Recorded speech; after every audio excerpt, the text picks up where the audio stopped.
નર્મદામ સરિતામ શ્રેષ્ઠામ સર્વ પાપ પણાશિણી બાલવૃદ્ધ ગતમ પાપમ હરતુ નર્મદા જલમ।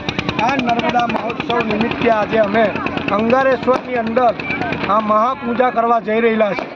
તેમાં અમે એક ચૂંદડી પણ ચડાવીએ છીએ અને કેટલા વર્ષથી આપણે કરીએ? 5 વર્ષથી આ અમારો અભિગમ છે કે નર્મદાની અંદર જે ગંદકી થાય છે તેની જાળવણી થાય અને નર્મદા એક પવિત્ર રહે અને બધાને પવિત્ર કરે એ માટેનો આ એક સુંદર અભિનય અમે કરતા રહેલા છે। અને નર્મદા પુરાણમાં તો લખાયેલું છે કે નર્મદા એ ઉભય તટ પાવની છે, બંને કિનારા પવિત્ર છે। ગંગા પવિત્ર ખરે પણ ગંગા ખાલી પાપ ધુએ છે, એટલે ગંગા સ્નાને, યમુના પાને અને નર્મદા દર્શનથી આપણે પવિત્ર બનીએ છીએ। તેવામાં નર્મદા મહોત્સવ નિમિત્તે આજે અમે બધા ભેગા થઈ માતાજીનું યજન કરીએ છીએ। બોલો નર્મદે।